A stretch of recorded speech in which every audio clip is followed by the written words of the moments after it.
먼저 간증 듣겠습니다. 주님을 의지하며 간증 시작하겠습니다.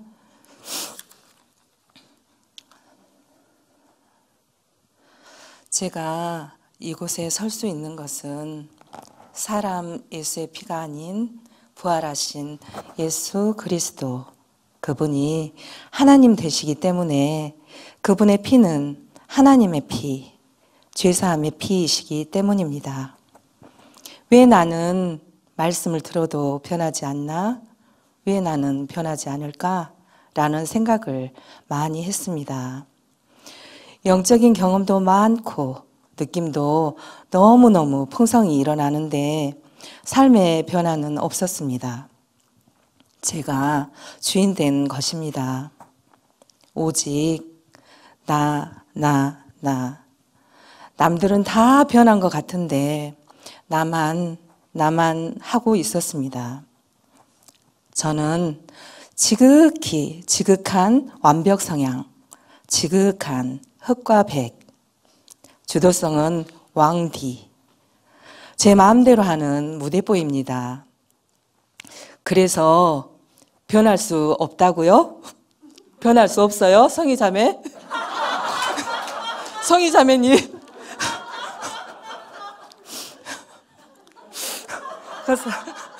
성현자매님.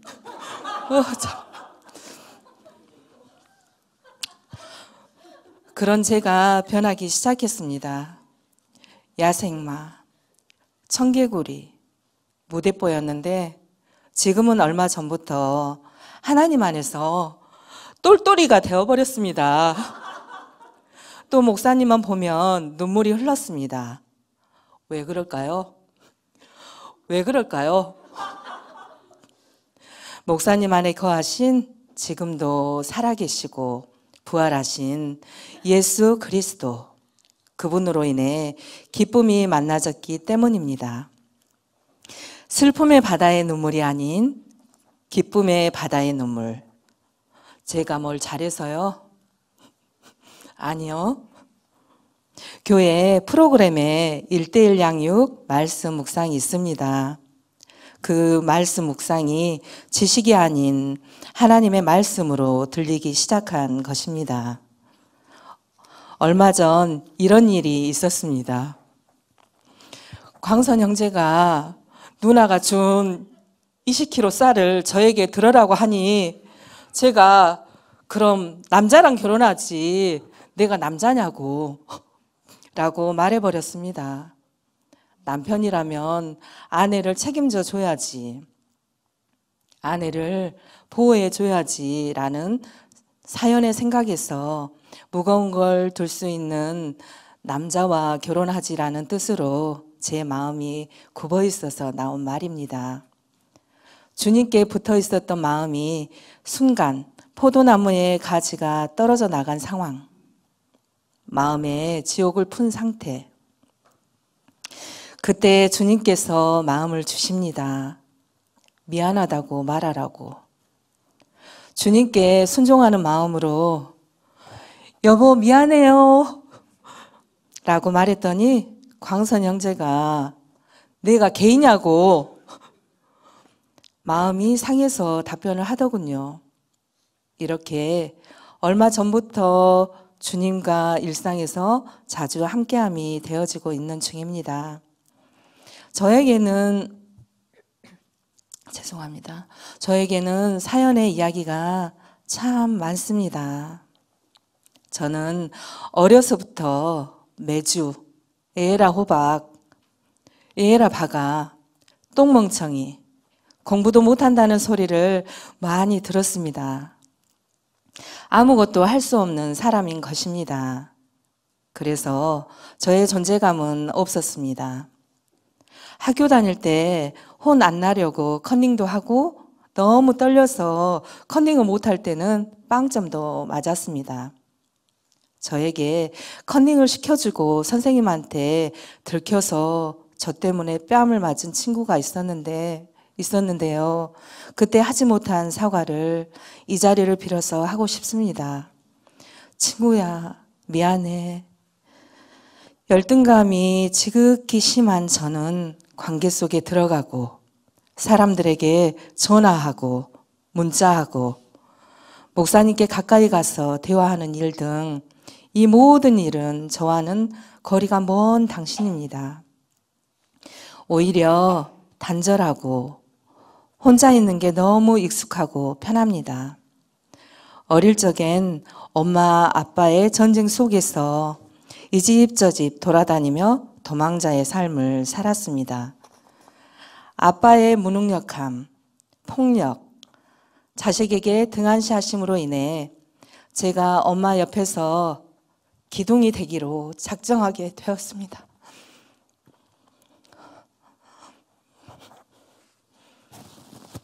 엄마를 위하고 가족을 위하려면 열심히 돈 벌어야 해. 이 땅에서 잘 먹고 잘 살아야 해. 오직 세상 가치, 기준, 사상, 패러다임으로 가득 차 있었습니다. 앞만 보고 살다가 착한 남편을 만나 살면서 물질이 따라주지 않자 또 먹고 사는데 주력하고 제 힘으로 살게 되었습니다. 사연의 생각에서 저는 힘들고 아프고 어려운 사람을 보면 제 마음이 아픕니다. 그렇게 제 힘으로 살다가 오래전에 일하는 과정에서 너무 불쌍한 사람을 보고 짠한 마음에 먹을 것을 갖다 주다가 간음을 당하게 되었는데요. 썩어질 몸이니 체념을 하게 되고 그 후로 후유증은 나는 더러운 년이란 또 다른 정체성이 만들어졌습니다. 내가 나를 볼 때 더럽게 여기게 된 것입니다. 그런 저를 품어준 바보 같은 남편. 진짜는 바보가 아닙니다. 그런 저를 지금껏 품어준 바보같이 착하고 마음 넓은 남편입니다. 그 남편과 함께 살고 있습니다. 그렇게 삶을 살아내야 하니까 또 일을 나가야 했습니다. 일을 하다 보니 너무 힘들고 지치고 저에게 한계가 찾아온 것입니다. 아무것도 할 수 없고 죽고 싶어도 죽을 수 없고 지옥은 갈 수 없어서 저는 선택했습니다. 살고 싶은 마음을요. 아무것도 할 수 없는 상태일 때 주님께서 만나 주셨습니다. 제 힘으로 아무것도 할 수 없을 때 주님은 저를 만나 주신 것입니다. 저에게 하나님의 말씀대로 죄가 더한 곳에 은혜가 더한 것입니다. 먹고 살다 보니 저를 품어준 남편에 대한 고마움은 어디로 가고 저는 남편과 각방을 쓰게 되었습니다. 일에 지치니 어느 누구와도 말하기도 싫고 홀로 있는 게 좋았고 편했습니다. 그런데 목사님 설교 말씀을 들으면 남편과 아내는 하나라고 하십니다. 저와는 거리가 먼 말씀들을 때마다 하나 되라고 하시니 말씀을 들을 때마다 너무 괴로워 하나 돼 봐야겠다 작정하고 남편 방으로 들어갔는데 정말 답답하고 숨이 안 쉬어져 처음에는 나와버렸습니다. 두 번째 연습. 안 하려던 것을 하려니 죽을 것 같았습니다. 힘들고 괴롭지만 남편 손가락 끝만 잡고 잠들게 되었습니다. 세 번째 연습. 허벅지를 잡고 잠들게 되었습니다. 정말 죽을 것 같았습니다. 네 번째 연습. 또 죽을 것 같이 숨이 안 쉬어져 방을 나오려 하는데 너의 마음을 다하고 너의 목숨을 다하고 너의 뜻을 다하여 주 너의 하나님을 사랑하라 라는 말씀이 떠올랐습니다. 죽을 것 같았는데 저는 말씀 앞에서 복종할 수밖에 없었습니다. 그런데 일어나 보니 오메 안 죽네? 란 말이 나왔습니다. 죽어도 사는구나를 안 것입니다. 천국 우리 안에 있습니다. 주님을 만나면 되어집니다. 계시록 3장 20절 말씀처럼 주님을 만날 때 천국은 풀어집니다. 1:1 양육에서 주신 말씀이 마음 깊이 들어왔습니다. 하나님을 구하는 신앙이 하나님 신앙의 진짜 본질입니다. 마태복음 6장 33절 말씀, 그런즉 너희는 먼저 그의 나라와 그의 의를 구하라. 그리하면 이 모든 것을 너희에게 더하시리라. 먼저 하나님의 나라를 구하라고 말씀합니다. 하나님의 나라를 구한다는 것은 내 안에 계신 하나님을 만나고 하나님이 내 안에 가득하게 되고 하나님과 내 안에서 깊이 하나 되기를 구하는 것입니다. 이것이 하나님의 생명이 풍성해지는 것이고 이것이 이 땅에서 천국 되어 사는 것이고 이것이 하나님 닮아가는 참 아들 되는 방법입니다. 이와 관련되지 않는 것들은 대부분 종교적인 신앙입니다. 이 땅에서 잘 먹고 잘 살기 위해서 구하는 기도, 종교적인 신앙입니다. 하나님을 구하면 그 외의 모든 것들은 하나님께서 더해 주신다 말씀하십니다. 저도 부활을 만나기 전에는 목사님 말씀을 들을 때 그냥 좋은 말씀이라는 생각에서 마음은 울렸지만 삶의 변화가 없었습니다.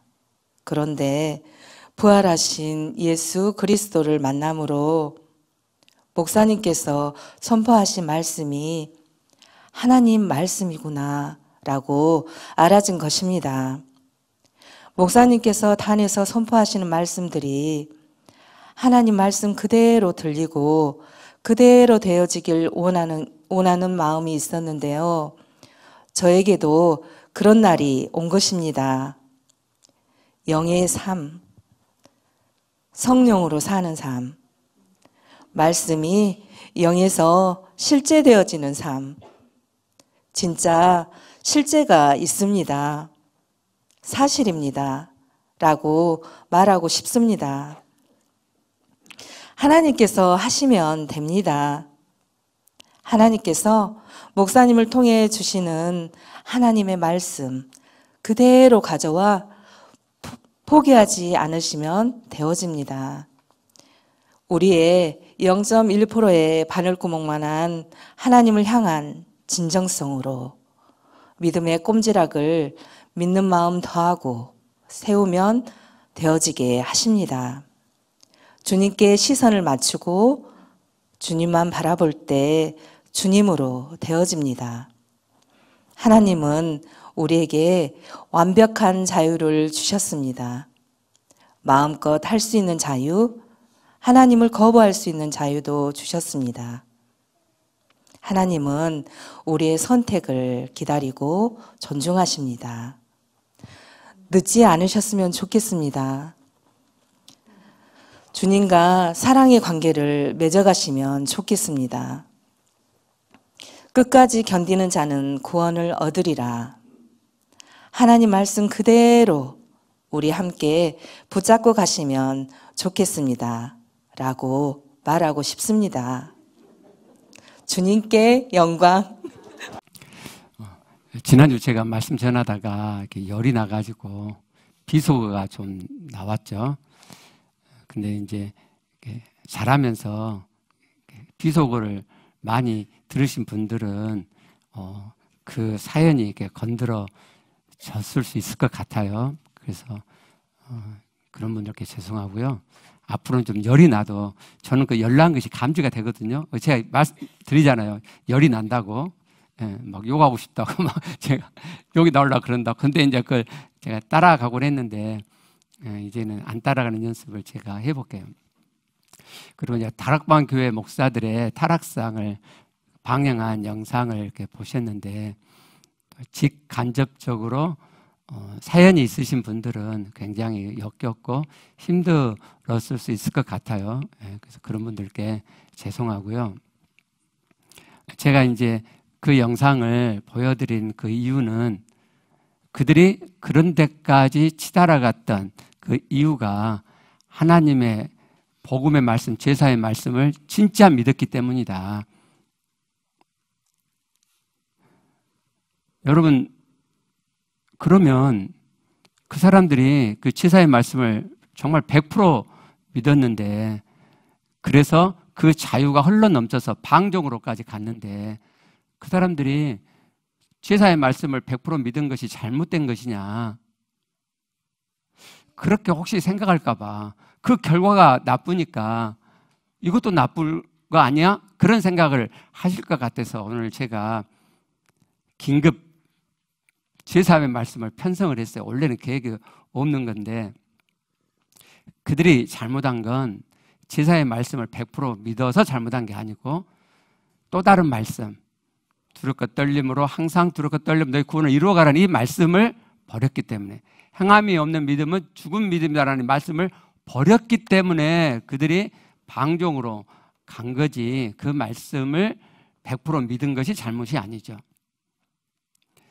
자, 100대 100에 대해서 종종 질문을 받게 돼요. 100대 100이 뭐예요? 예. 100대 100은요, 이런 거예요. 그 아래 봐봐요. 100대 100 나와요. 자, 100대 100은, 자, 사람은 한 가지를 100으로 가져와요.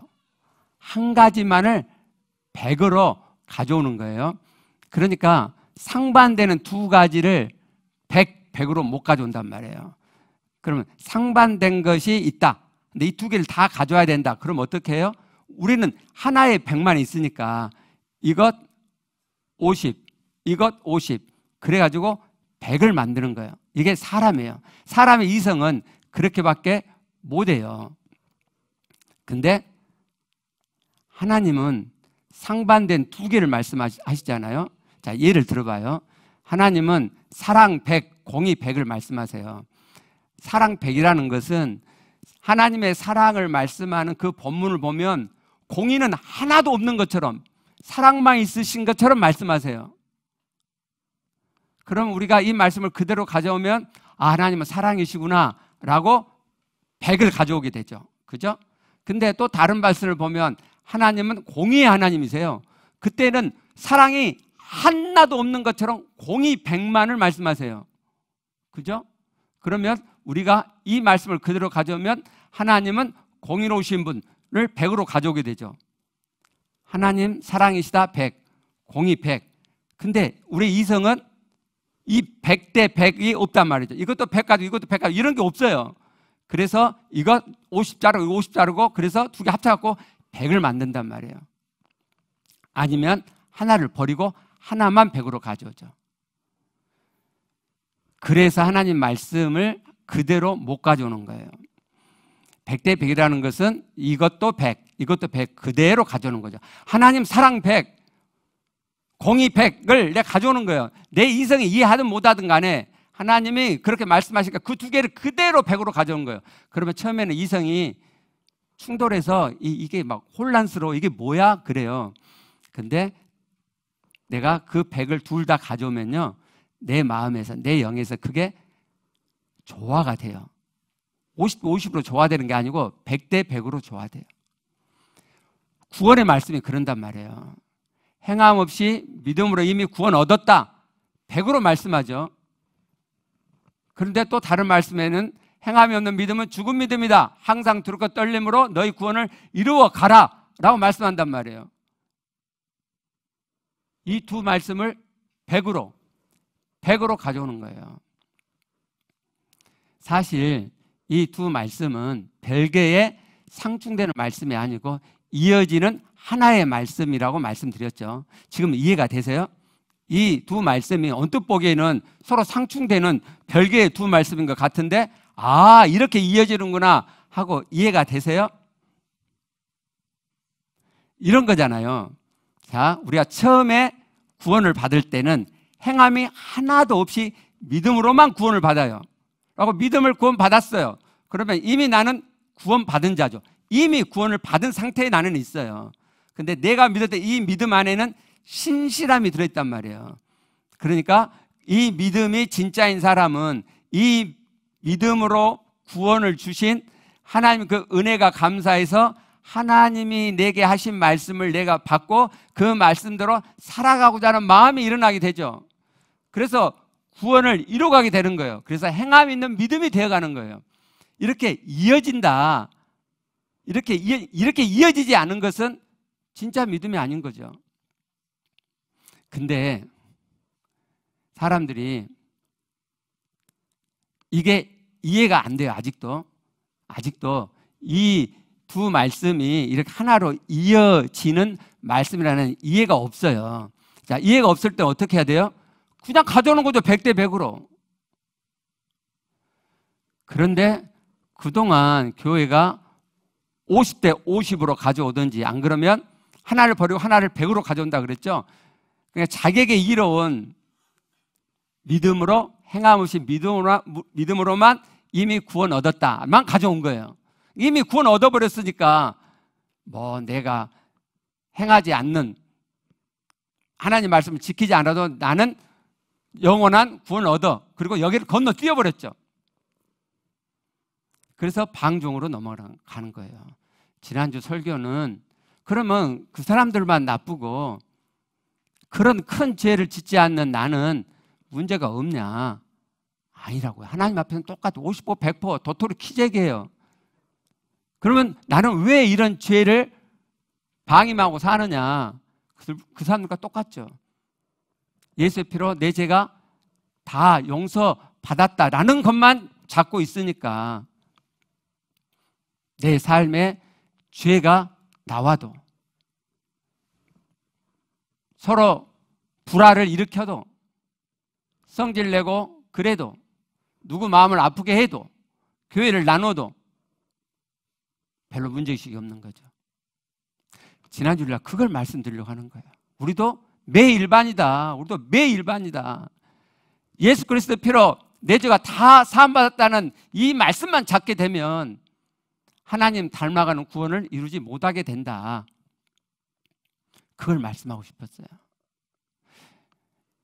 간증 쓰신 것 보니까 잘 깨달으시고 받아가셨더라고요. 예.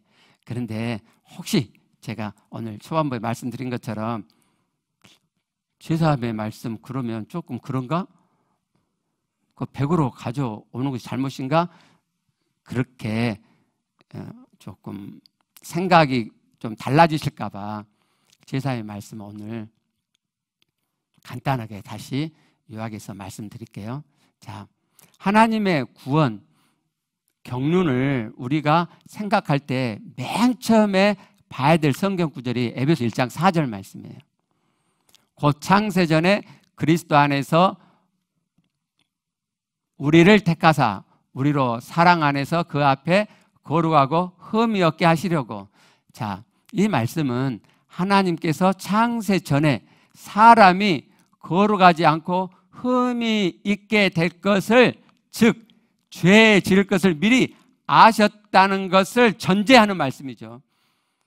그러니까 이런 계획을 세우신 거잖아요. 그래서 하나님께서 이 문제를, 죄 문제를 해결하기 위해서 거룩하고 흠이 없게 하시려고 계획하셨어요. 그러니까 사람은 죄를 지을 수 있는 가능성이 있었다는 거죠. 그러니까 하나님이 아신 거 아니에요. 이것을 최초의 사람에게 적용하면 하나님께서 사람을 불완전하게 창조하셨다는 말이냐? 그럼 이제 곤란해지잖아요. 그러니까 어떻게 말들을 해왔냐면 하나님께서 사람을 완벽하게 창조하셨는데 사람이 범죄했다, 이렇게 말을 했단 말이죠. 이거 신학교에서 이렇게 가르쳐요. 여러분, 그러면 괜찮게 되는 거예요? 저는 처음에 그런 거 배울 때 저는 아주 막 지혜롭고 막 그런 사람이 아니에요. 처음에는 가르치면 박사가 가르치는데 맞다고 생각하죠. 그리고 따라갔죠. 근데 하나님께서 계속 제 안에 이 지혜를 불러일으키면서 문제의식을 갖게 하시는 거예요. 여러분, 그럼 괜찮아요? 겉으로는 그렇게 보이죠. 그런데 조금만 생각해 보세요. 그 말이 그 말이잖아요. 결국 사람이 범죄할 수 있게 창조됐다 그 말이잖아요. 하나님이 완벽하게 창조했었는데 사람이 범죄했어요. 뭐 결국 그 말은 하나님이 완벽하게 창조하셨는데 사람이 범죄할 수 있게 됐다 이 말이잖아요. 말장난이요, 말장난. 근데 100번 양보해서 사람들이 아직 하나님께서 사람이 범죄할 수 있는 사람으로 창조했다라고 하는 것이 이해가 안 되니까 그걸 100번 양보해서 그렇다고 해요. 자, 그럼 봐봐요. 자, 육적으로 우리는 어린아이, 아주 미숙한 갓난아이로부터 태어나서 점점 육적으로 성장해 가죠. 그렇죠? 우리의 마음도 어릴 때의 그 미숙한 마음에서 점점 나이를 먹어가면서 마음이 성장해 가죠. 나이는 먹어도 여전히 마음이 어린아이 사람들이 너무 많아서 문제지만 이게 당연하잖아요. 육적으로 어린아이로 미숙아로 태어나서 점점 육적으로 성장해 가는 거. 마음도 미숙한 마음에서 점점 성장해서 성숙한 마음이 되어가는 거. 당연하잖아요. 누가 그걸 문제시하나요? 당연해요. 마찬가지로 영적으로도 죄 지은 미숙한 상태에서 출발해서 점점 죄 안 지어가는 하나님을 닮은 자로 되어져 가는 것 당연하죠. 근데 왜 사람을 하나님께서 죄를 짓게 창조하셨다는 것이 문제가 되냔 말이에요. 문제가 되세요?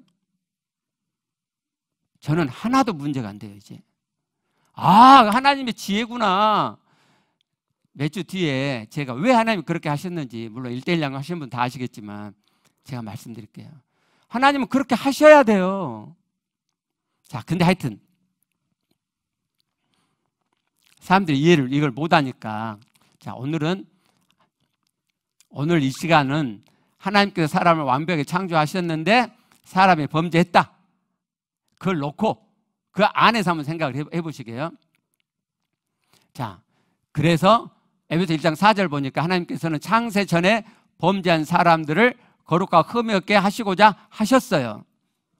그러니까 죄를 지을 것인데, 사람들이 죄를 지을 것인데 그 죄를 용서해 주시기로 하신 거죠. 창세 전에 사람들을 창조해 놓으면 이 사람들이 죄를 지을 것인데 그 죄를 문제 삼지 않기로 하신 거죠. 창세 전에 죄 지을 것을 창세는 미리 아셨는데 미리 창세 전에 그 죄를 다 용서해 주셔서 전혀 그 죄가 문제되지 않도록 하시기로 하셨죠.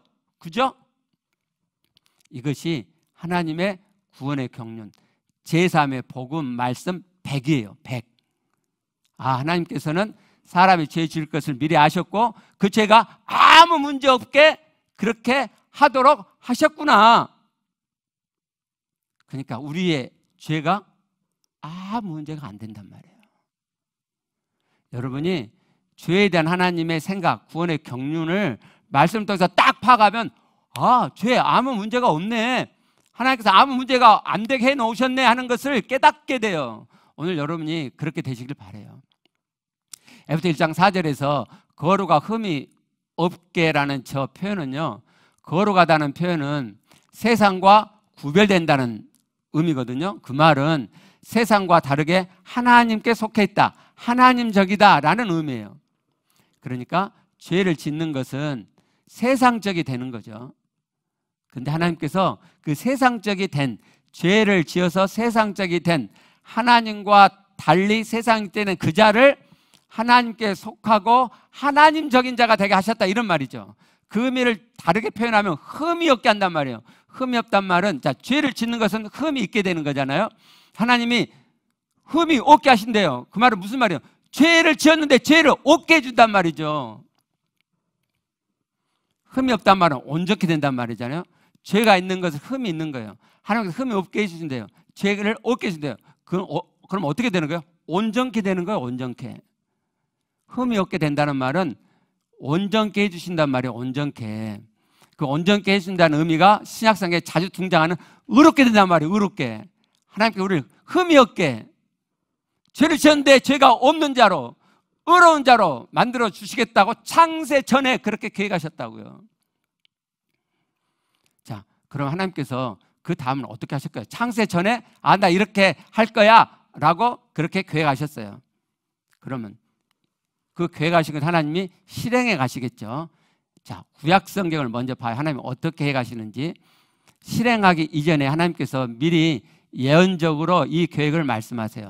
이사야 53장 6절. 우리는 다 양 같아서, 저 양이 눈이 이렇게 뭐라고요? 잘 안 보인다고. 눈이 좀 시력이 안 좋대요. 그래가지고 놔두면 지 마음대로 간대요. 그래서 우리는 다 양 같아서, 못된 짐승 같아서 그릇 행하여, 그릇 행하단 말은 잘못 행한단 말이에요. 잘못 행하여 각기 제 길로 갔거늘 지 마음대로 간다 이 말이에요. 여호와께서는 우리 무리의 죄악이 뭐예요? 각기 제 길로 간, 하나님 길과 다르게 지 마음대로 제 길로 간 그 죄악을 그에게, 그가 메시아예요. 그리스도에게 담당시키셨단 말은 짐지었다 이 말이에요. 짐지어줬다. 자, 하나님께서 에베소 1장 4절에 그 창세 전에 하나님의 자녀들을 거룩하고 흠이 없게 해야지, 죄를 지을 게 뻔한데 이 자들을 죄 없이 거룩하고 흠이 없게 의로운 자가 되게 해야지 라고 계획하신 것을 어떻게 실행하시겠다고 말씀하시는 거예요? 메시아를 보내서, 그리스도를 보내서 그에게 우리 모든 사람의 죄를 그 메시아에게 지어 가지고 그들을 죄가 없게 하시겠다라고 예언적으로 말씀하셨어요. 자, 그러면 이제 예언적으로 말씀하셨으니까 여기서 한 가지만 우리가 이렇게 짚고 넘어갈 게 있는데요. 그에게 담당시키셨도다 그랬죠. 이게 과거형이죠. 과거형. 다음 주도 이 어법이 굉장히 중요하게 역할을 하거든요. 히브리어는요, 시제가 없어요. 그러니까 때가 없어요. 때가. 과거, 현재, 미래를 표현하는 어법이 없다고요. 그리고 히브리어 동사는 오직 그 동작이 완료됐느냐, 완료되지 않았느냐만 표시해요. 그러니까 과거도 동작을 완료했느냐, 완료되지 않았느냐로 표현하고, 현재도, 미래도 그래요. 미래도. 그러니까 메시아를 보내서 그 메시아에게 모든 사람의 죄를 담당시키셨도다. 과거에 그랬다는 게 아니고요, 미래에 그렇게 하겠다는 거예요. 그러면 왜 미래의 일을 완료로 쓰느냐? 하나님께서 미래에 내가 반드시 이걸 실행할 거야 라고 할 때 미래의 일을 과거형으로 표현해요. 그 과거는, 때가 과거란 말이 아니고 무슨 의미라고요? 완료시킬 거라. 완료. 다음 주에는 제가 완료되지 않는 미래를 가지고 말씀을 드릴 거예요. 하나님께서 메시아를 보내서 모든 사람의 죄를 다 담당시킬 거야. 그래서 그들의 죄를 없이 할 거야 라고 말씀을 예언적으로 하세요. 자, 그리고 신약에 와서 그 창세 전에 계획하셨던 거룩과 흠이 없게 하시는 그 말씀, 그리고 그것을 예언적으로 이사야 53장 6절에서 예언적으로 하셨던 그 말씀을 드디어 갈라디아 4장 4절 5절 보면 실행하세요. 때가 참해. 때. 에베소 1장 4절에 창세전에 사람들의, 하나님의 자녀들의 그 죄를 없이 해서 거룩하게, 흠이 없게, 완전하게 의로운 자로 만드시겠다는 그 계획. 이사야 53장 6절에서 메시아에게 그 죄를 담당시키셔서 그 일을 이루시겠다고 예언적으로 말씀하신 그 말씀이 이루어질 때가 참에 하나님이 그 아들을 보내서, 여기서 우리는 알게 되는 거죠. 이사야 53장 6절에 그 메시아가 사람이 아니라 하나님의 아들이었구나. 하나님이 그 아들을 보내서, 여자에게서 하나님께서 하나님의 아들을 사람으로 태어나게 하셔가지고 그 일을 하시는구나 하는 걸 알 수 있죠. 율법 아래 나게 하신 것은 율법 아래 있는 자들을 속량하시고, 이 속량한다고 하는 이 표현이 에베소 1장 4절에서 거룩하고 흠이 없게 하신다는 말씀이에요. 이사야 53장 6절에서 메시아에게 우리의 죄악을 담당시키신다는 말씀이죠. 그게 여기 속량이에요. 아, 속량의 방법으로 하시는구나 여기서 알 수 있죠. 속량이라는 말은 원고가 넘어가 버렸는데 아마 엑사고라조일 거예요. 엑사고라조는 값을 주고 노예를 산다는 의미죠. 네, 맞아요. 엑사고라조는 값을 주고 산다는 의미예요. 그러니까 우리의 죄값을 그리스도에게 담당시키시는데 그걸 어떻게 하느냐? 값을 지불해서 한단 말이죠. 값을 지불해서. 어떻게 값을 지불하냐? 우리는 알죠.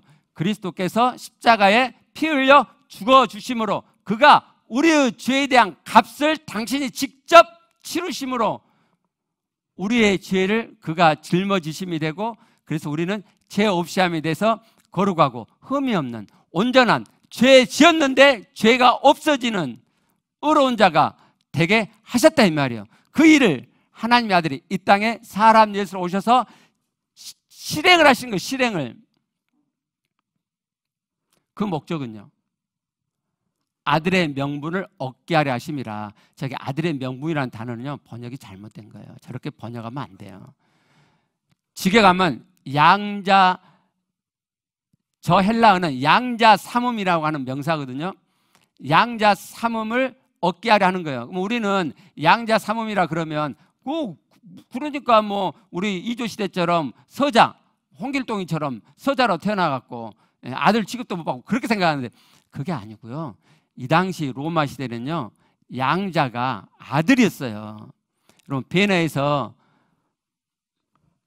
베너가 나중에 로마 장군의 양자가 되잖아요. 그때 그 장군이 베너한테 반지를 주죠. 반지가 그 당시에 인감도장이었단 말이에요. 그게 뭔 의미죠?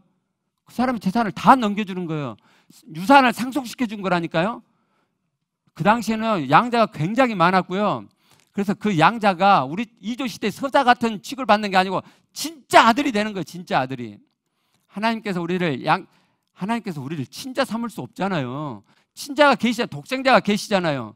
우리가 어떻게 친자가 돼요? 우리 피조물이. 그래서 우리를 아들로, 양자로 삼으셨는데 그 양자가 진짜 아들이 되는 거예요. 진짜 아들이. 그래서 에베소 1장 4절 그 뒤에 5절도 보면 하나님께서 우리를 거룩하고 흠이 없게 하시려고 하는 그 목적이 자기의 아들들이 되게 하신 거죠. 아들들이 되는 거예요. 하나님의 아들들이. 우리의 죄값을 다 치르시고 죄 없는 자가 되게 하셔서 우리를 하나님의 아들 되게 하시는 거예요. 아들 되게. 자, 그 다음 말씀 봐봐요. 그러면 우리는 이런 생각을 해봐야 돼요. 도대체 그 속량이라는 것이, 그리스도의 피로 우리를 속량한다고 하는 것이 도대체 어떤 속량이기에 죄인이 그 죄 문제를 다 해결을 받고 하나님의 아들이 되냐? 어떻게 사람이 하나님의 아들이 되냐? 도대체 그 속량이 무슨 속량이길래? 사도행 20장 28절이요. 하나님이 자기 피로. 자, 사람 예수가 십자가에 피 흘려 죽었어요. 그래서 그가 흘린 피는 사람 피죠. 사람 예수의 피죠. 근데 하나님은 자기 피라고 하세요. 그러니까 육적으로는 사람 예수의 피인데 영적으로는 하나님의 피인 거예요. 하나님의 피. 하나님의 아들이 이 땅에 사람 예수로 오셔서 흘리신 피니까 그렇죠. 하나님의 아들이, 영적으로 하나님의 아들이 죽으신 거잖아요. 하나님의 아들이 흘리신 피예요. 그래서 그 피가 하나님의 피란 말이죠. 하나님의 피.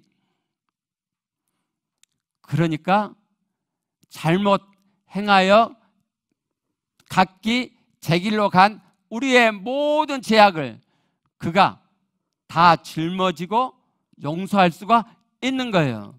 내가 지은 모든 죄를 죄 없는 것으로 죄값을 다 지불할 수 있는 거예요. 그가 하나님의 아들이기 때문에, 하나님의 아들의 피이기 때문에 저와 여러분의 모든 죄를 다 살 수가 있는 거예요. 그 다음 봐보면 히브리서 10장 14절 말씀이요.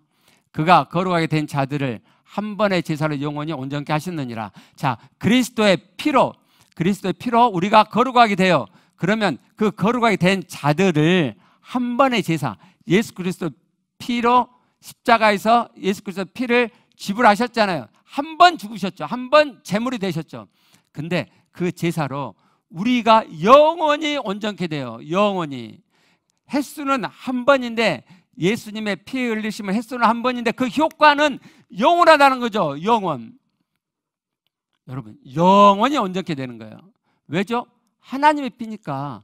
하나님의 피니까 그래. 하나님의 피가 사람 예수가 십자가에서 죽어 피를 흘렸는데 그 피가 단 인간의 피가 아니라 하나님의 피이기 때문에 저와 여러분의 모든 죄를 다 사시고, 그리고 앞으로도 영원히, 과거만이 아니고 현재만이 아니고 미래에 어떤 죄를 지어도 다 용서된단 말이에요. 미래에 어떤 죄를 지어도. 그렇기 때문에 우리의 죄값은 영원히 해결된 거예요. 영원히.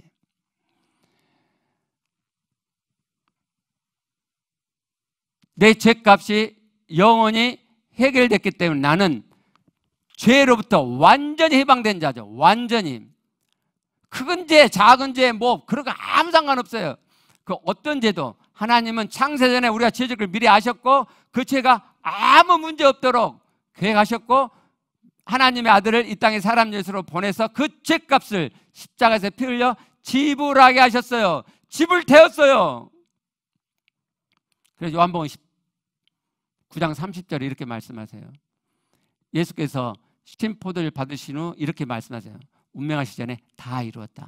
저 다 이루었다는 헬라가 테텔스타이예요. 완료행이에요. 다 끝내버렸다는 거죠. 더 이상 우리의 죄값을 사함받기 위해서 더 이상 뭐 할 것이 없어요. 이미 끝났다고요. 이미 끝났어요. 또 한 번 예수님이 하나님의 아들이 오셔가지고 피 흘리실 이유가 없어요. 하나님의 피이기 때문에 한 번으로 영원한 제사함이 이루어진 거예요. 영원한. 하나님의 피이기 때문에요. 자, 그 다음 봐봐요. 그럼에도 우리가 자꾸 죄책감에 빠져요. 그 이유는 양심 때문이에요. 우리에게는 양심이 있죠. 하나님께서 사람에게 양심을 넣어주셨어요. 이 양심은 이 중간지대인 이 세상이 천국은 될 수 없잖아요. 근데 지옥도 되지 않도록 그 중간 정도를 유지하도록 사람에게 양심을 넣어준 거예요. 그래서 우리 양심을 따르면 어느 정도 시민선이 유지가 돼요.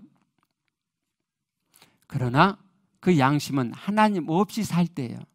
세상 사람들이 하나님 없이 살잖아요.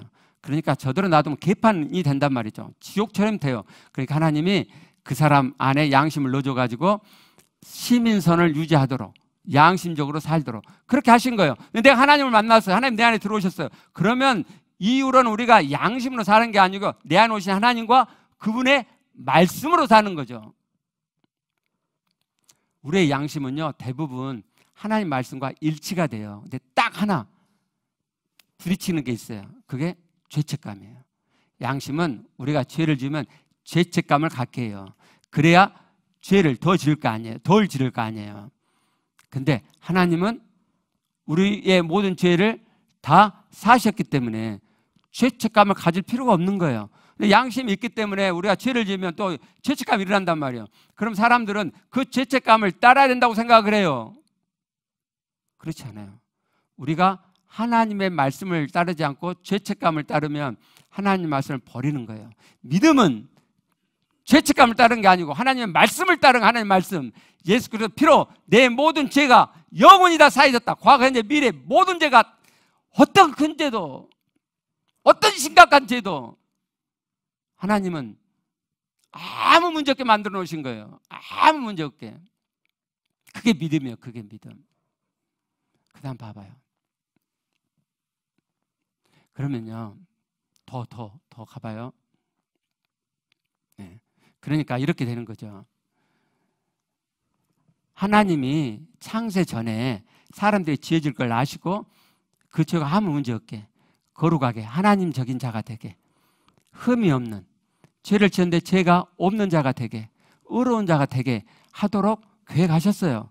그리고 구약 성경에 메시아를 보내서 우리 모든 죄악을 그에게 담당시키시겠다고 그렇게 계획하셨고 예언적으로 말씀하셨어요. 그리고 때가 참에 하나님의 아들 이 땅에 보내서 우리의 모든 죄를 짊어 십자가에 피 흘려 죽게 하셨어요. 그래서 내 죄값은 다 지불되고 없어요. 근데 내가 양심을 따라서 죄책감을 느껴요. 그러면 괜한 짓거리 하는 거죠. 괜한 짓거리 하는 거죠. 내가 뭐 양심적이다고 내 죄책감, 나 죄 지었어. 나 죄 지었어. 죄책감을 느껴야 돼. 괜한 짓거리 하는 게 괜한, 헛수고 한다고, 헛수고. 제가 오늘 설교 제목을 뭘로 할까 하다가 며칠 뜬 것이 헛수고, 뻘짓거리. 그런 단어를 쓰려고 그랬어요. 헛수고, 계속.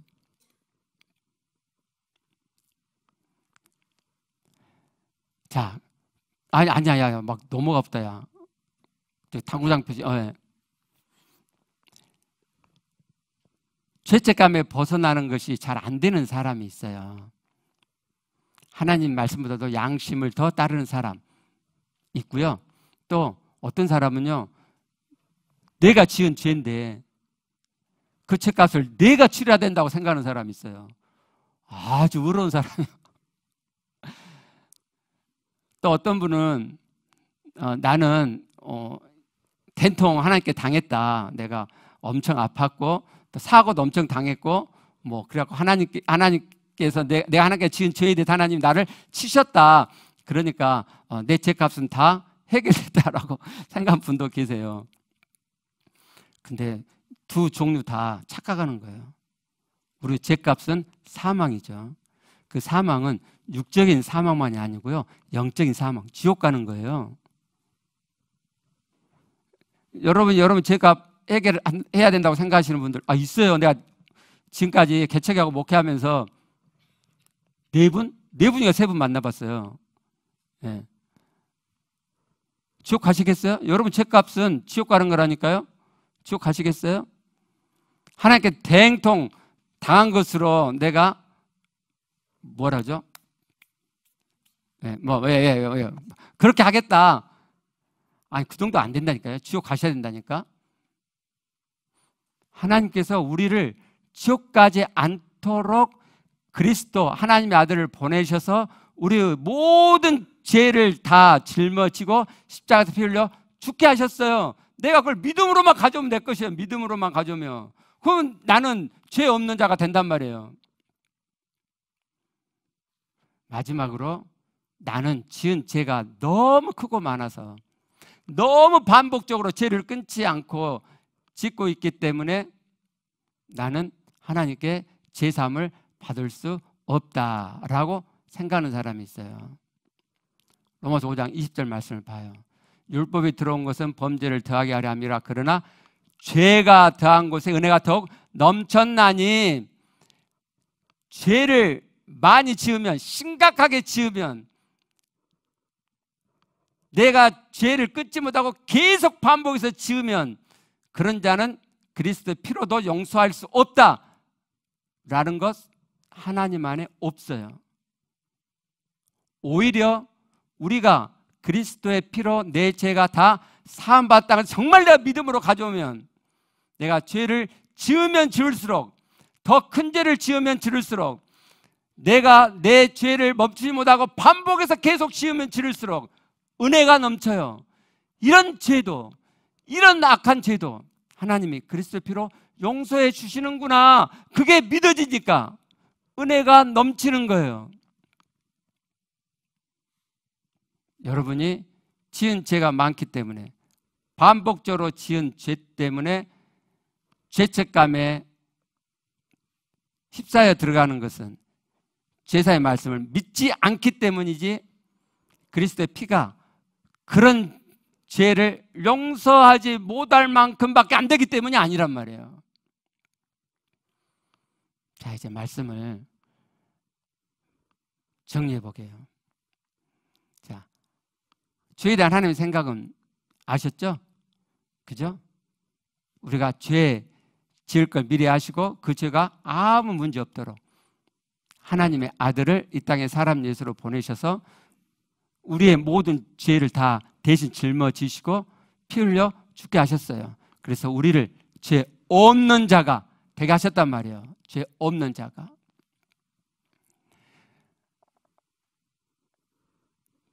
자, 그러면 우리의 신앙의 관심이 하나님과 일치돼야죠. 그죠?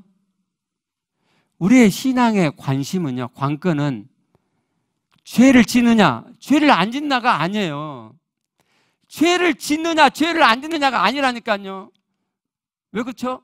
하나님 우리 죄 지을 걸 아시고 그 죄를 다 용서해 놓으셨잖아요. 그죠? 우리가 근데 뭔 죄를 안 지으려고 하냔 말이에요. 그게 아니다. 그러면 하나님이 뜻하시는 우리의 신앙의 관건은 뭐냐? 하나님의 생각, 하나님의 관심은 어디에 있느냐? 자, 하나님께서 우리를 속량하신 목적이 뭐였어요? 하나님의 아들 되게 하심이죠. 아들 된 우리에게 하나님이 이때 어떤 관심이 있냐면요, 내가 널 아들 만들어 놨으니까 이제 아들답게 살아라. 정말 내가 널 신분적으로 하나님의 아들로 삼아놨으니까 이제는 네가 진짜 아들다워져라. 하나님 나를 닮아서 참 아들 되어져 가라. 그게 하나님의 관심사예요. 그럼 여러분들이 그럴 거예요. 그러니까 결국 죄 짓지 말라는 말이잖아요. 그렇죠? 하나님 닮아간다면 하나님의 말씀을 지키는 거잖아요. 하나님의 말씀을 지킨다는 것은 죄를 안 지어 가려고 하는 거잖아요. 이렇게 생각이 드시죠? 그게 아니에요. 여러분 오늘 명확히 여러분 이것을 깨달으셨으면 좋겠어요. 여러분 카드 뒤집기 게임 해보셨어요? 카드를 뭐 이렇게 뒤집어 갖고 쫙 해놨어요. 그리고 이제 휩쓸을 불면은 카드를 이제 뒤집는 거예요. 네. 누가 많이 뒤집냐를 하거든요. 자, 이럴 때 여러분이 지금 카드 게임 하고 있어요. 여러분 관심사가 내가 카드 뒤집다가 실수했어요. 막 실수하고 막 그런 것에 관심이 있어요. 여러분 유일한 관심은 뭐예요? 카드를 제대로 뒤집는 거죠. 하나 뒤집었다, 두 개 뒤집었다 이러죠. 그죠? 아니야, 카드 저거 못 뒤집었네, 실수했네. 그것에 연연해 하세요? 여러분 초점이 거기에 있어요? 그렇지 않죠. 그죠? 그거예요, 그거. 하나님 말씀을 하나님께서 의도하신 건 뭐냐면 네가 지금부터 하나님의 아들이 되어서 지금부터 하나님 말씀을 하나하나 이루어가고, 그 이룬 것도 우리 의지가 아니잖아요. 은혜가 또 말씀드릴지 모르겠지만 우리 의지가 아니에요. 하나님 다 되게 놓으셨어요. 네가 나를 닮아가. 그럼 우리 관심은요, 내가 하나님을 이만큼 닮아갔다, 하나님의 말씀을 이만큼 지켰다. 그게 관심사가 되는 거죠. 그게 하나님의 관심사니까 하나님 우리를 지금 보시면서 지금 그런단 말이에요. 기훈이가 요만큼 나를 닮아갔구나. 이걸 계수하지. 하나님이 저 자식이 또 이 죄를 지었네, 저 죄 지었네, 지은 죄가 지금 몇 가지네. 그걸 계수하지 않아요. 왜요? 다 용서해 준 거잖아요. 죄 없는 자로 만드신 거잖아요. 그게 제사함의 복음 100이라니까요. 그게 제사함의 복음 100이에요. 그게 우리 짓는 죄는 아무 문제가 없는 거, 하나님 관심 받기라니까요. 여러분 이걸 깨달으셔야 돼. 하나님의 관심은 우리의 죄 짓는 것이 있지 않다고요. 다 해결해 놨다고요. 하나님이 엄청 큰 죄를 지으셨어요. 그래서 죄책감에 휩싸이세요? 오늘 하나님께 여쭤보세요. 하나님, 제가 몇 년 전에 엄청 큰 죄 지었잖아요. 하나님 지금도 그거 묵상하고 계시죠? 그리고 이 자식 올라가기만 해봐라, 버르고 계시죠? 벼르고 계시죠? 한번 여쭤보세요. 아이고 이 짱구야, 내가 그렇게 성경에다 말해놨는데 기훈이가 막 열변을 토하더만 너는 뭐 들었냐 그러실 거예요. 하나님 관심 없어요. 하나님 관심 어디 있어요? 아, 이 자식 오늘 또 예배 나왔구나. 꼼지락하고 있구나. 나를 향해서 꼼지락하고 있구나. 남편한테 왕 뒤로 그냥 들이받아 버렸는데 얘가 꼼지락하고 미안하다고 하는구나. 벌써 2개, 3개네. 야, 조금만 더 해라, 야. 그렇게 하시는 거예요. 이해되세요? 예. 죄 지었냐, 안 지었냐 관심 있는 게 아니라 하나님 말씀 내가 얼마나 이루어가고 있느냐에, 카드를 내가 몇 개를 뒤집고 있느냐에 하나님 관심 있고 내가 관심도 그래야 된다 이 말이에요. 그게 신앙생활을 하나님의 죄사함의 구원의 경륜 안에서 제대로 하는 거예요. 만약 그러지 않으면 여러분 하나님의 구원 못 이뤄요. 덜커덩 못 이뤄요. 자, 우리 기도하시게요.